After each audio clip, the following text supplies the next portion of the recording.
Mendoan menyatu dalam doa dan renungan dari Katedral Yesus Raja Purwokerto, hari Kamis 9 Maret 2023, bersama dengan saya Romo Martinus Ngarlan. Saudara-saudari terkasih sahabat Tuhan, selamat pagi berkah dalam. Hari ini kita akan merenungkan sabda Tuhan dari Injil Lukas bab 16 ayat 19 sampai dengan 31. Dalam nama Bapa dan Putra dan Roh Kudus, amin. Tuhan bersamamu dan bersama rohmu. Inilah Injil suci menurut Lukas. Dimuliakanlah Tuhan. Sekali peristiwa, Yesus berkata kepada murid-muridnya, ada seorang kaya yang selalu berpakaian jubah ungu dan kain halus, dan setiap hari ia bersukaria dalam kemewahan. Dan ada seorang pengemis bernama Lazarus, badannya penuh dengan borok.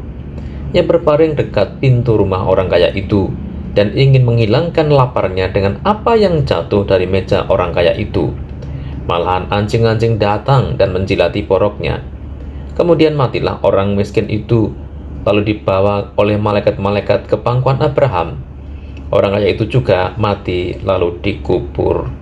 Sementara menderita sengsara di alam maut, ia memandang ke atas dan dari jauh dilihatnya Abraham dengan Lazarus duduk di pangkuannya. Lalu ia berseru, "Bapa Abraham, kasihanilah aku. Suruhlah Lazarus mencelupkan ujung jarinya ke dalam air dan menyejukkan lidahku, sebab aku sangat kesakitan dalam nyala api ini."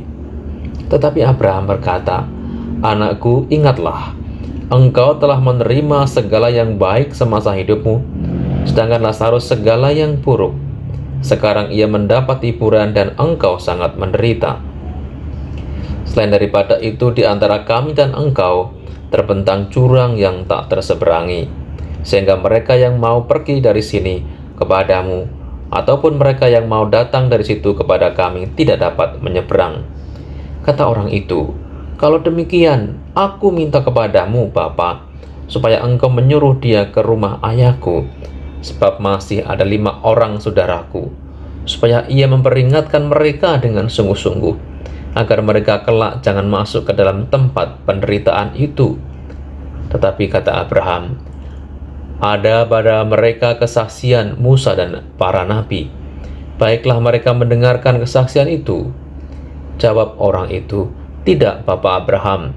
Tetapi jika ada seorang yang datang dari antara orang mati kepada mereka, mereka akan bertobat." Kata Abraham kepadanya, "Jika mereka tidak mendengarkan kesaksian Musa dan para nabi, mereka tidak juga akan mau diyakinkan sekalipun oleh seorang yang bangkit dari antara orang mati." Demikianlah sabda Tuhan. Terpujilah Kristus.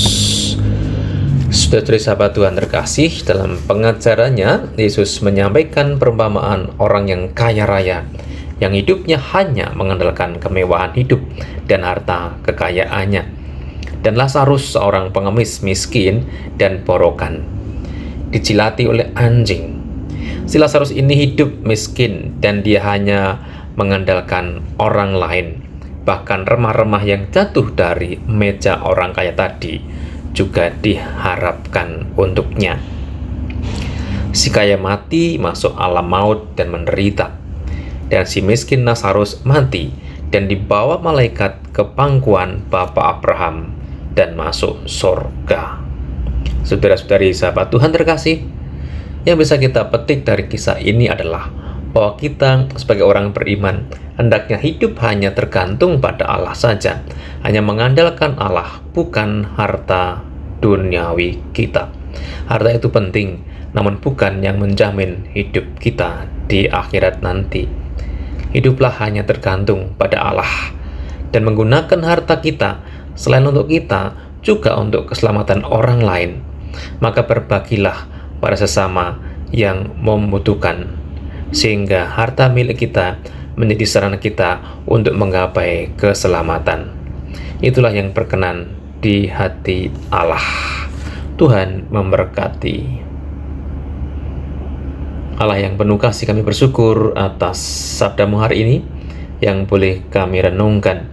Ajari kami ya Bapa untuk selalu mengandalkan Engkau dalam hidup kami sehari-hari. Jagalah kami agar kami tidak mudah terjerumus dalam kehidupan duniawi yang tidak akan menjamin kehidupan kami.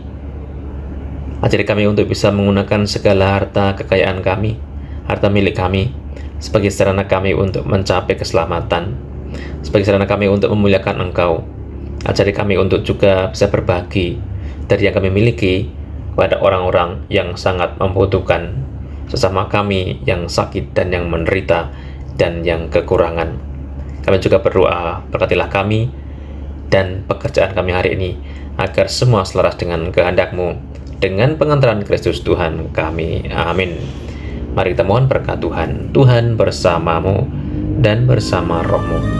Semoga Allah yang Maha Kuasa memberkati saudara sekalian dan pekerjaan hari ini, Bapa dan Putra dan Roh Kudus. Amin. Saudara-saudari, selamat beraktivitas. Tuhan memberkati. Salam mendoan.